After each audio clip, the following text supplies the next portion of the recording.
Coming up on One Detroit, we'll take you behind the scenes of the Purple Rose Theater Company's new play, The Classic King. Plus, we'll hear how United Way for Southeastern Michigan is helping families put food on the table. Also ahead, as part of our caregiving initiative, we'll tell you how you can see the film Wisdom Gone Wild, which documents the story of a daughter caring for her mother with dementia. It's all coming up next on One Detroit.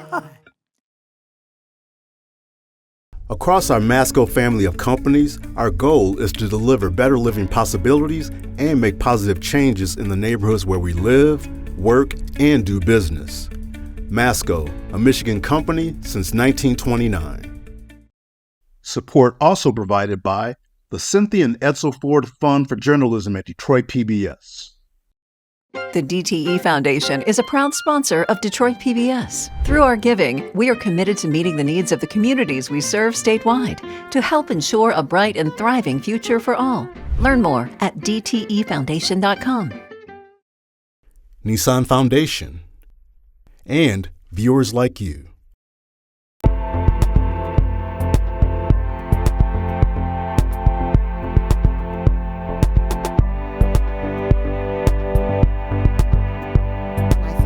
Just ahead on One Detroit, we'll tell you about efforts by United Way for Southeastern Michigan to assist families facing food insecurity due to inflation and other factors.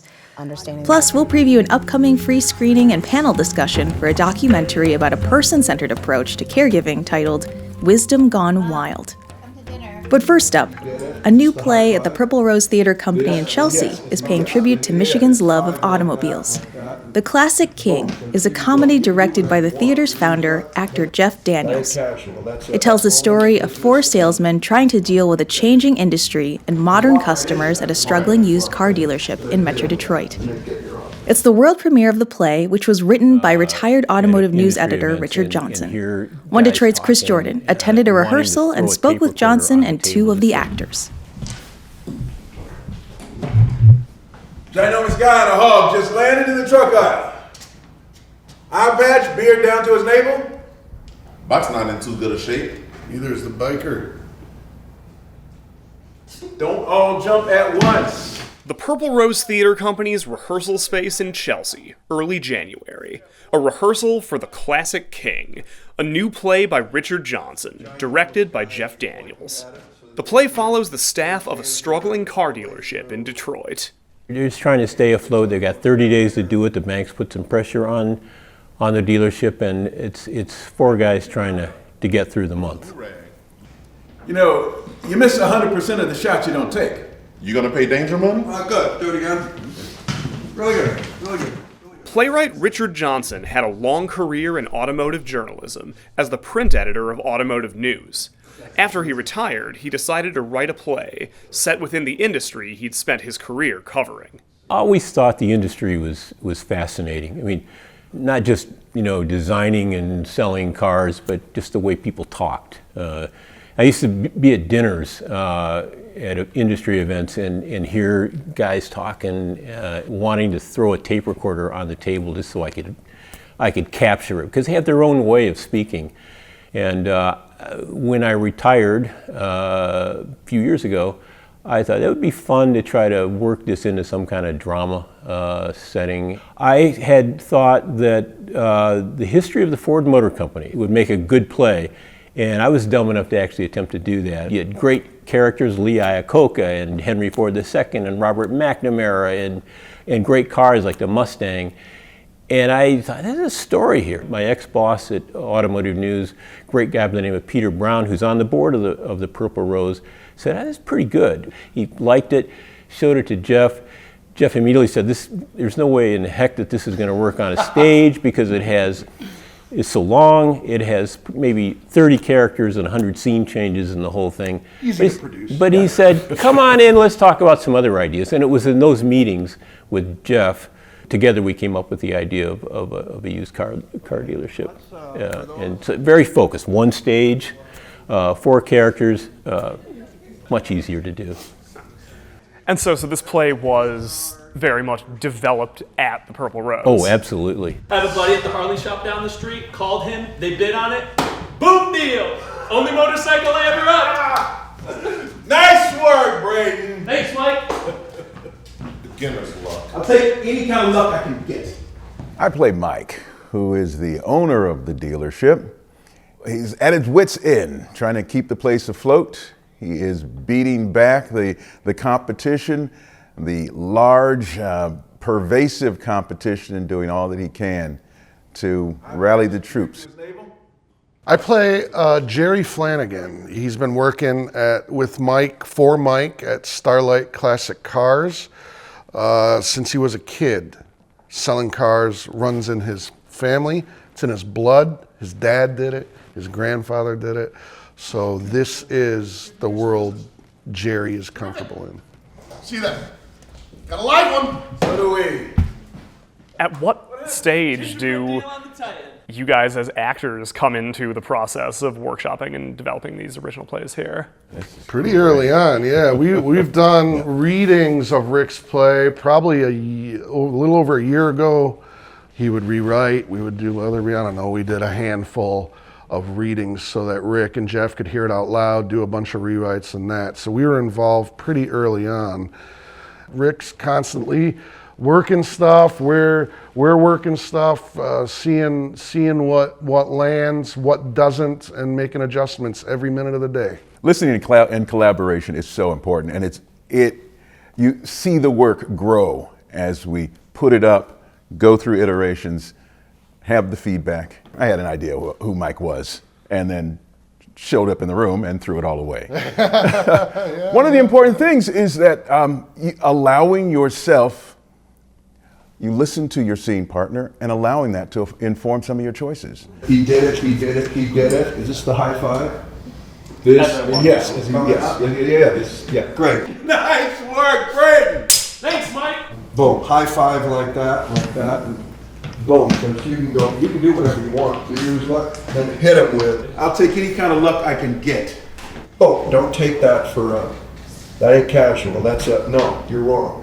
I need all the luck I can get. It's alive. The material is alive. It's that owning the business and and walk right into that. Okay. Luck thing. So then hit him with that, and then get your office. That's the amazing thing about Jeff, the vision he has when he watches these guys rehearse. Well, here's 15 ideas of how you could do this better, and he just rattles them off. He's so good at that, and it's, again, one of the many things I'm amazed about as I watch this process. He'll watch us throw, a dozen behavioral ideas in one moment, and gives us the freedom to do that, and then says, yeah, just pare it down, make it about this, that, and the other thing. He's so good at simplifying the complexities that at least I tend to bring in when I'm working. Just the wealth of experience and knowledge, having that in the room is so helpful. It's a love letter to the car enthusiast, really, at the end of the day. It's a celebration of that world and that community. Even if you don't know a lot about cars, if you're from Michigan, you're going to understand, just because our car culture here in Michigan runs deep. First and foremost, it's really funny. These guys, how they interact is hilarious. The world that when you walk into the theater, you're stepping into this very vivid world. It's one act, it's a bullet train, there's a lot going on. It's a great story and wonderfully executed. Good. One more time. Really good. Rising prices, federal funding cuts, and an unstable economy are making it difficult for many families to put food on the table. United Way for Southeastern Michigan has taken action to assist residents who are experiencing food insecurity. The agency has raised more than $700,000 for its Every Family Fed Emergency Food Fund, which gets distributed among 21 community-based food banks and pantries. One Detroit contributor, Stephen Henderson of American Black Journal, spoke with United Way President and CEO Dr. Darian Hudson and Operation Refuge Executive Director Pastor Velma Jean Overman, whose organization is one of the grant recipients.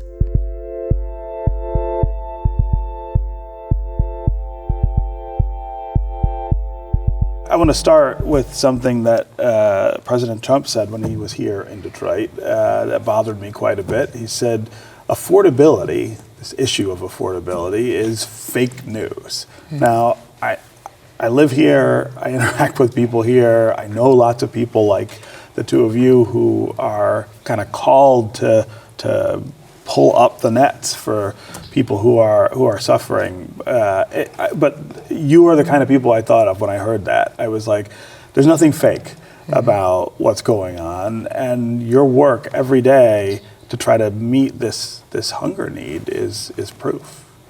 You're absolutely right. We have 43% of the households in our region that are identified as ALICE, and that's essentially an acronym: asset limited, income constrained, and employed. It's a measure of poverty. That's right. These are working families who are still struggling to meet their most basic needs. We receive 800 calls a day on our 211 helpline, and they ask for different needs. It's not just one need that they call for. It's food, it's utility assistance, it's transportation and childcare. So these are very much things that are out of reach for many of our residents in Southeastern Michigan.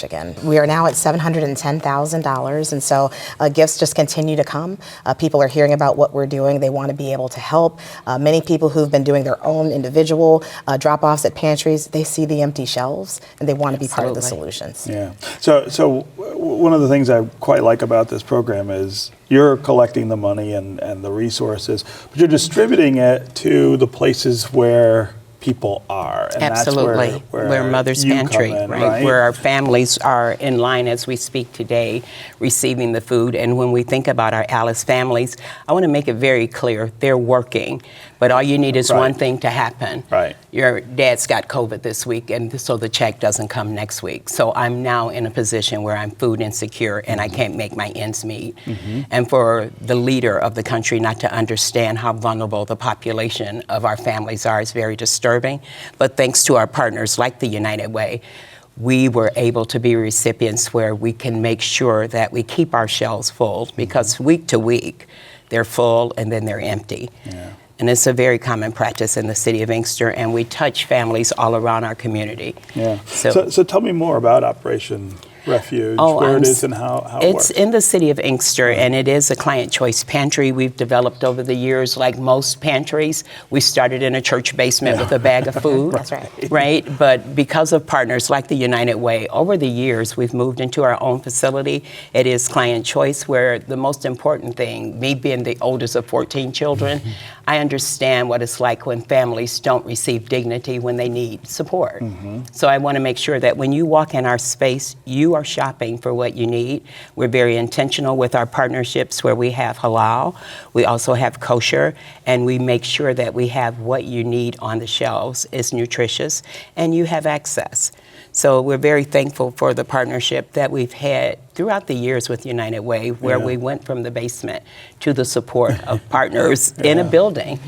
And I think when you are in need, you can't feel bad about it. How key is that support? I mean, what are the other ways you end up having to source the food that you're able to give to families? So when you think about the key partnerships, it's the connections that United Way offer its partners. Like we're connected to For Garden Harvest, to Gleaners, to Zaman, to Yada Ezra, right? So our needs are met in various ways, and we have a whole team that help us build our internal capacity where you're able to meet your family's needs. Yeah. So I'm very thankful for the connections. Yeah. When we think about what's going on right now with affordability and poverty, I'd love for you to put it in perspective. You've been at this now for a while, and with us here in Southeast Michigan for a while. How bad is it? So in our state, 1.4 million, that's about 13% of the residents in Michigan receive SNAP benefits. What people need to understand is that 78% of the households that are receiving these benefits are drawing down income. They're working families. Right. About 10% of these individuals are veterans, 36% are older adults, and 1 in 4 are children. Wow. And I think these stats are so important because these are our most vulnerable populations. These are, we say our children are our most valuable resources and most important resources, but this is how they're being treated.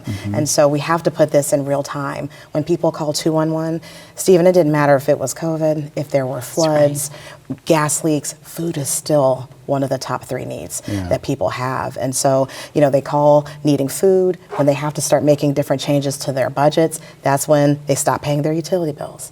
That's when they're not able to get the transportation, or their kids, you stop seeing them coming to childcare because they can't afford it. So it's a real challenge in our community. We have social navigators that are actually providing concierge services, if you will, walking people through the different services that are available. And it's painful, Stephen, to hear some of the stories. We're getting people just in the gate for shelters because the shelters are full. We're able to send them to a pantry one day and they're able to get a box. They go the next day, their shelves are empty because the needs are so great. But that's why we have these partnerships. And what Pastor Jean is talking about, it's hard for me not to smile when she's sharing these stories because we have a long history together. And I remember when it was literally just bricks on the ground and we were trying to figure out how we could write some grants together to get resources into Inkster. And that's what makes United Way go. It really is powered by people. I love that. It is powered by people. So 1.4 million people in the state. I try to emphasize all the time that when we say poverty or challenged, for a lot of people, the first thing that comes to their mind is Detroit, which is our largest city and of course one of the poorest jurisdictions. But one of the things that I think is becoming more and more evident right now is how hard this is hitting everybody and people in communities where you wouldn't necessarily jump to the conclusion that they would be. Absolutely, and I alluded to that earlier. Our partners are coming from Berkeley. Like we read, there is a shelter, Yada Ezra, where you would think the Jewish population didn't have the need, but it's there. And they're able to bring things that are not kosher all the way, Dave will drive it to Inkster, or my neighbors that need halal, right? So it's not just who you think, it is all of us, because the challenges are real. And the fact that we think it's A-OK for us to be not on the agenda in this country at this time is totally ridiculous. And I'm so thankful that we're able to share it and you're able to get the word out, that we need to make sure that we're intentional about supporting the United Way.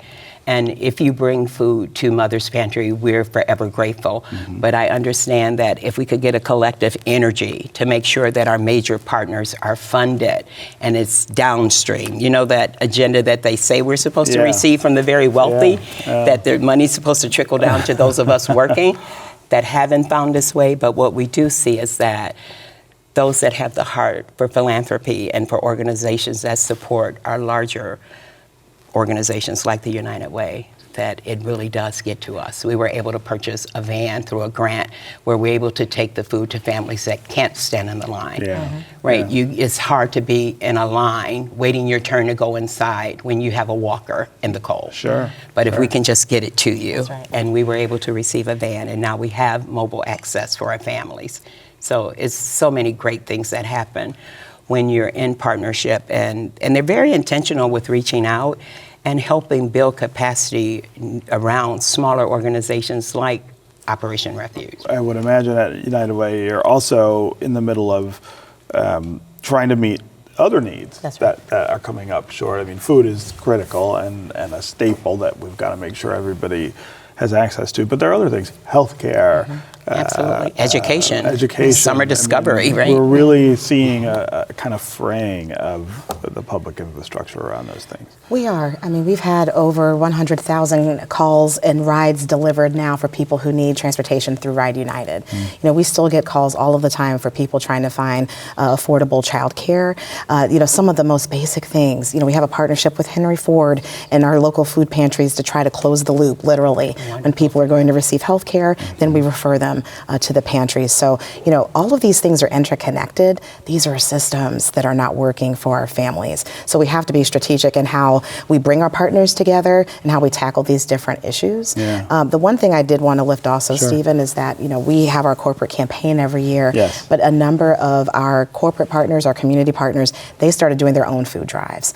They started taking it upon themselves. They just, selected different agencies and said, we can make a difference from where we sit. And that's the most important important message I want everyone to hear. If you're frustrated, if you're trying to understand what we can do to tackle these numbers, everyone can make a difference. Yeah. You know, call your local pantry, take a ride down to your local church and find out what their needs are. Yeah, I mean, I always feel like the church is the place that people kind of naturally gravitate to for support, if they want to do these things, right? If they want to pitch it, but there are other places as well. Absolutely, and we have a number. Like I said, Stellantis, Clark Hill, Honigman, Accenture. You know, some of these large corporations. They just said, you know what, we can make a difference in our community. We can just come to work every day and bring resources to support those in need. Yeah, I wonder what else you guys think you need in the way of support. I mean, we could talk about government.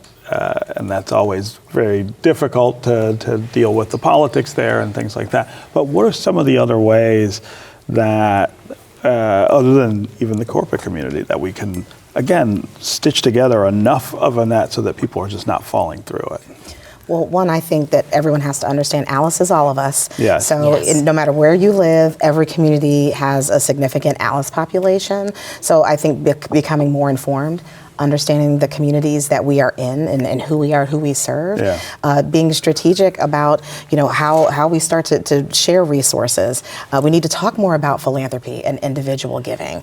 We need to do a better job, I think, of investing in our community organizations that are doing that work. And then I would just say continue to ask the tough questions of why we are in these positions and figuring out how we can, again, partner with local agencies and be a part of the solution. We just need everyone being solution-minded. And I think that's the key is the intentionality. Like on purpose, I'm looking for ways to support. And for some of us, it's extremely easy to say, I have 2 hours I can donate to Mother's Pantry. What do you need? Do like our link to feed, how can I help you with administrative, right? How do I help your families with information? Because one of the big issues we have in our community is high blood pressure. So we're very intentional when we're giving out our canned goods that we just say, rinse them. Right? We just want to make you have a healthy life. Everyone deserves the American promise of life, right? And the scriptural promise of it being more abundant. We hope you join us next Thursday for a special episode of One Detroit. We'll bring you interviews from the Detroit Regional Chamber's annual Detroit Policy Conference. This year's event took place at a new venue in downtown Detroit, the Department at Hudson's. A new leadership era was the theme of the day-long conference. It focused on the importance of collaboration to move the region forward. So be sure to watch on February 5th at 7:30 p.m. We also hope you'll join Detroit PBS for a film screening and panel discussion on Tuesday, February 10th at 6:30 p.m. at the Michigan Theater in Ann Arbor. As part of our caregiving initiative, we're presenting a free showing of the documentary Wisdom Gone Wild in partnership with the Michigan chapter of the Asian American Journalists Association, the Michigan Theater, and the Ann Arbor Area Community Foundation. The film chronicles the 16-year journey of a daughter caring for her Japanese-American mother diagnosed with dementia.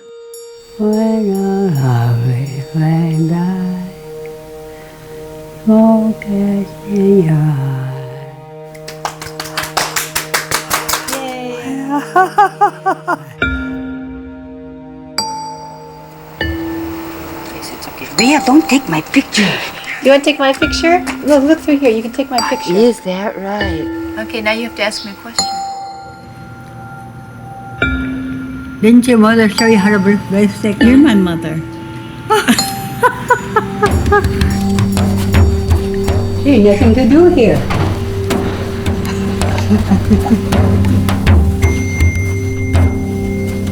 Now, did your father come from Japan? Was he born in Japan or was he born in He was born in Japan. He was born so in Japan. what you call a Jap. My mama and papa grew strawberries. Strawberries? Yeah. They had a strawberry farm, and that's probably taken away.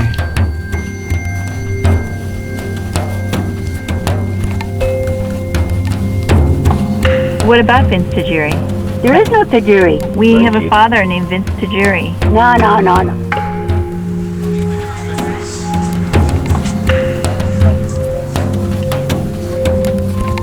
Mom, come to dinner.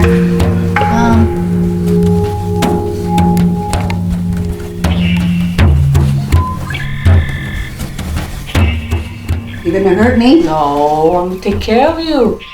You have to learn about yourself why I'm this way, why I'm that way. And what are you learning about yourself? Oh, you'll be surprised. You will be so surprised.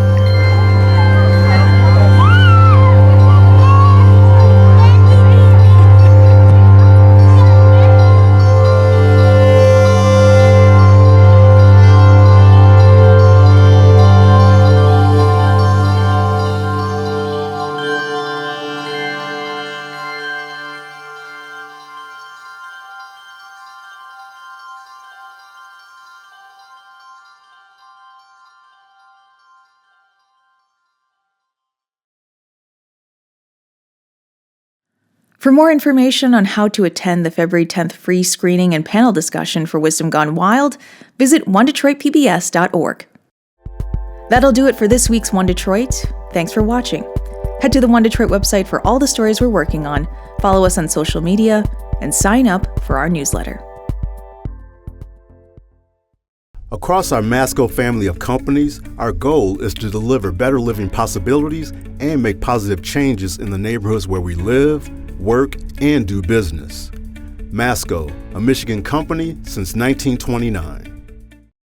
Support also provided by the Cynthia and Edsel Ford Fund for Journalism at Detroit PBS. The DTE Foundation is a proud sponsor of Detroit PBS. Through our giving, we are committed to meeting the needs of the communities we serve statewide to help ensure a bright and thriving future for all. Learn more at dtefoundation.com. Nissan Foundation, and viewers like you.